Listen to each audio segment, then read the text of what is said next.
Um die richtige Richtung hinter dem Steuerrad des Lebens nicht zu verlieren, basteln wir uns heute ein Verkehrsschild im DDR-Stil. Viel Spaß dabei!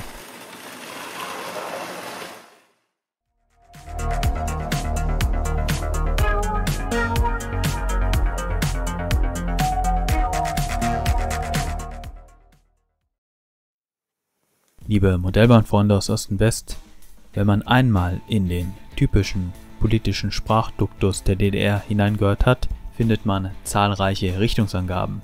Vorwärts zum XY. Parteitag, aufwärts, unser Weg ist der Weg des Friedens, etc. etc. Diese ganzen Verkehrsangaben mussten nun auch auf Verkehrsschilder gebracht werden, wie ich denn meine, und auch hier war richtungsweisende Imperative stets angesagt. In diesem Sinne möchte ich auch für meine Anlage einige Verkehrsschilder basteln und anfangen möchte ich hier mit diesem großen Brückenverkehrsschild, welches originalen Vorbildern nachempfunden ist. Hier beispielsweise die Transitstrecke Autobahn mit dieser Schilderbrücke, die nach Berlin, Frankfurt oder Rostock, Magdeburg dann hier führt. Oder wie hier im Bilde die Erich-Ferl-Straße im Jahre 1984 in Leipzig. Mit Hinweisen auf das Autobahnkreuz Schkeuditzer Kreuz, dann auch Südost, das Messegelände und der Akra-Bereich. Verkehrsschilder und Markierungen unterlagen natürlich auch in der DDR einer einheitlichen Regelung. Hier ein Beispiel, die TGL 1209602, Leiteinrichtung horizontale Markierung vom Dezember 1973. TGL steht übrigens für Technische Normen, Gütevorschriften und Lieferbedingungen. Die wurden ab 1955 in der DDR eingeführt und ersetzten die DI-Norm, also die Deutsche Industrienorm. Dann für uns noch wichtiger ist die TGL 1209601, Anlagen des Straßenverkehrs, Leiteinrichtungen, Verkehrszeichen vom November 1978.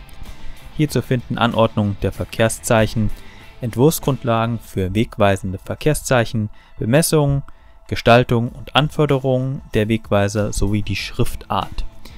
Hier haben wir auch schon Beispiele für die Schilder, die uns interessieren, beispielsweise diese Aufteilung Magdeburg-Stendal, Hinweis auf die einzelnen Fernstraßen. Hier im gelben Hintergrund erinnert sehr stark an das heutige Vorbild. Es gab aber auch die Ausführung mit einem weißen Hintergrund und einer anderen Aufteilung. Das wird für uns noch relevant. Hier ein Beispiel für Hinweise auf Autobahnauffahrten, auch entnommen dieser TGL-Vorschrift vom November 1978. Diese werden uns in etwa als Vorbild dienen. Natürlich gab es auch von der Modellbauindustrie, hier von Marmos, Bausätze für Verkehrszeichen. Allerdings waren diese nur für die Nenngröße H0 produziert und entsprechend für unsere Nenngröße N, wie ich hier baue, nicht geeignet. Hier musste man selbst kreativ werden und das Ganze werde ich jetzt tun.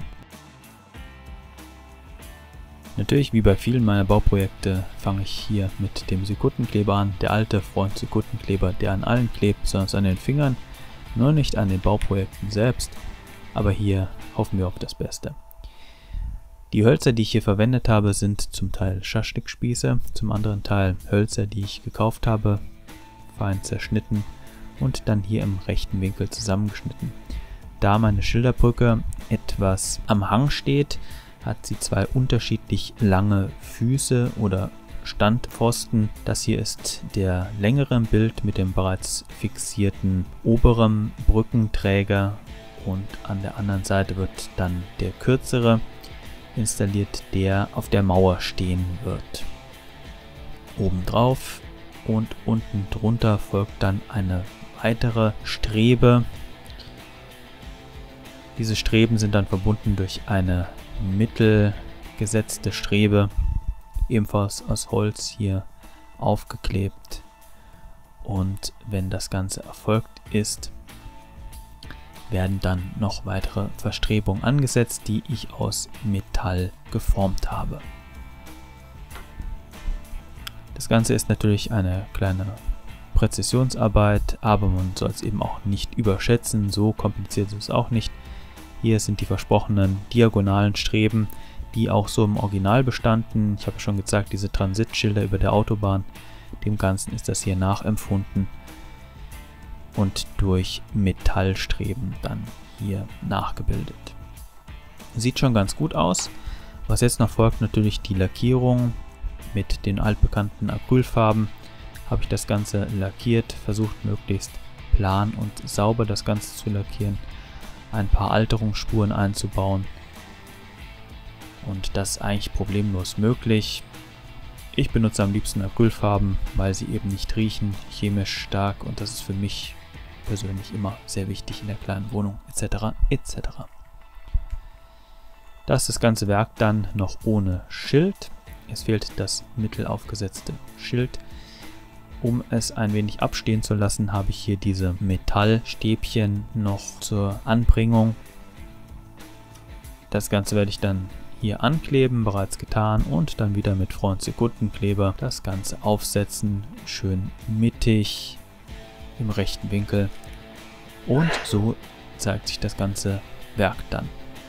Diese silberglänzenden Streben habe ich dann später noch mit Acrylfarbe Ton in Ton angepasst und jetzt kann das Ganze installiert werden. Wie bereits erwähnt, handelt es sich hier um die Originalschriftart, um TGL 1209601. Das ist die GIL, basierend auf der 1920er Schrift GIL Sans. Und diesen Font hier, diese Schriftart, habe ich entnommen der Seite Cat Fonts von Peter Wiegel, kann ich nur empfehlen, habe ich schon mal verwendet. Dort findet ihr auch ein Beispiel, wie ihr das Ganze verwenden könntet und eine Installationsanleitung. Das Ganze ist kostenlos, kann ich nur empfehlen. Lohnt sich immer, auch für andere Bahnschriften kann man sich hier bedienen. Die Seite habe ich natürlich unten in der Videobeschreibung verlinkt. Zur Frage, wie ich das eigentliche Schild nun konstruiert habe, das habe ich auf GIMP gemacht, das ist ein Grafikprogramm. Dort habe ich das Ganze vorangelegt, habe den Hintergrund bestimmt, habe die Pfeile ausgemessen und habe das Ganze dann mit der passenden GIL-Schrift versehen, beschriftet. Das ist eigentlich relativ einfach. Falls jemand diesbezüglich Hilfe braucht, der schreibe es doch gerne in die Kommentare. Dann kann ich vielleicht auch weiterhelfen und oder meine Vorlage auch zur Verfügung stellen. Zum heutigen Videothema lassen wir die Agitprop-Gruppe Oktoberclub auftreten mit ihrem Lied Sag mir, wo du stehst vom 1967er Album Der Oktoberclub singt. Das hier ist nun die Ansicht vom zukünftigen Interhotel Juri Gagarin aus gesehen. Hier von dem Bahnübergang aus. Mit einem vorbeifahrenden Zug, um euch ein bisschen zu unterhalten, um ein bisschen Bewegung in das Ganze reinzubringen.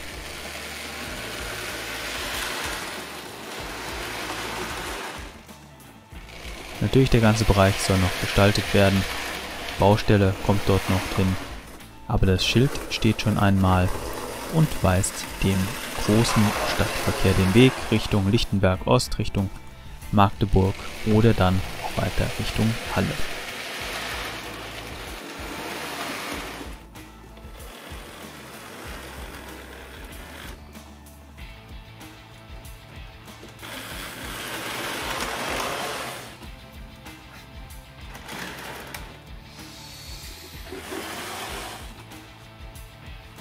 Ich hoffe, dass euch diese kleine Bastelei gut gefallen hat, dass ihr euch vielleicht selbst einmal an dem Ganzen probiert, eure Anlagen ein wenig mehr beschildert, um für Sicherheit und für bessere Ziele zu sorgen. Ich freue mich wie immer, dass ihr dabei wart, wünsche euch alles Gute und bis zum nächsten Mal grüße ich wie immer mit Glück auf und fahrt frei.